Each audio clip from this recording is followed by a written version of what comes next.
Speaker, I spent much of my legal career prosecuting internet offenses against children.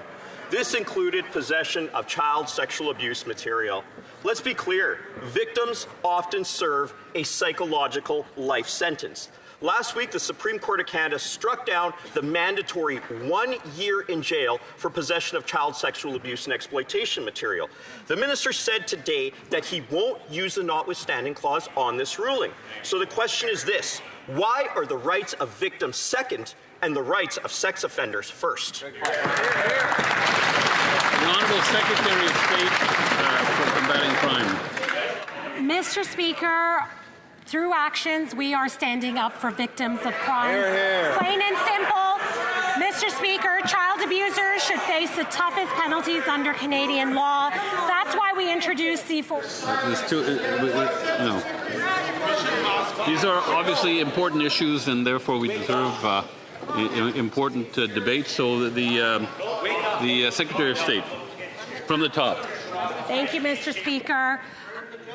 The rights of victims are very important to this government. That is why we have been taking action. And let me make it very plain and simple to the Conservatives, Mr. Speaker. Child abusers should face the toughest penalties under Canadian law. That is why we introduced C-14. We're making reforms, sweeping reforms, Mr. Speaker, that make bail stricter, that make sentences tougher, and that make sure that child abusers stay behind bars. Mr. Speaker, we also introduced lawful access so that we can catch child predators and we can give law enforcement the tools that are needed, Mr. Speaker, but the Conservatives are against it. The Honourable Member for Kamloops Thompson Nicolau. Mr. Speaker, Bill C-14 has nothing to do with mandatory minimums for those who possess and produce child sexual abuse and exploitation material. I have looked far too many victims in the eye to feel comfortable giving the answer that the minister just gave, Mr. Speaker. Victims don't want excuses, they want action. We often hear about charter rights for the accused, including pedophiles, but we don't hear about rights for the victims. If the minister has ruled out using the notwithstanding clause, what's his plan to take sex offenders off our streets? The Honourable Secretary of State for Combating Crime. Mr. Speaker, we've been taking action on this issue since day one. We introduced legislation called C-63 that made sexual offences online, but the Conservatives did not support it, Mr. Speaker. We brought lawful access provision so that child pedophiles can be caught, Mr. Speaker, but the Conservatives did not support it. So I'm interested in hearing this answer. So the Secretary of State...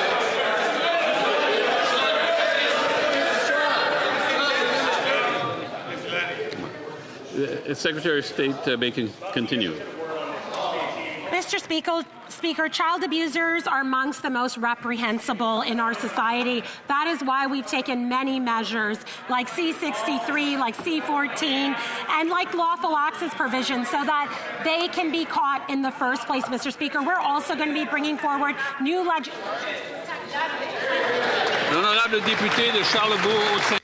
The Honourable Member for Charlebourg-Haute-Saint-Charles. Mr. Speaker, the recent Supreme Court decision, which stated that 1 year of imprisonment for having accessed or possessed child sexual abuse material, saying that this was cruel and unusual punishment, is a real insult to the victims of these crimes. The Conservative government had hardened minimum sentences for this content. It's very clear that this government, and I wonder why, is more protecting the rights of pedophiles than the rights of children. Secretary of State. Mr. Speaker, we are all about protecting the rights of children. That is why we want to give law enforcement the tools that are needed to catch predators online. We brought forward tougher sentences for child offenders. These child abusers should be put behind bars, and that is exactly where we intend to keep them through C-14 and the new legislation that we're going to be tabling in this House this fall. Hear, hear.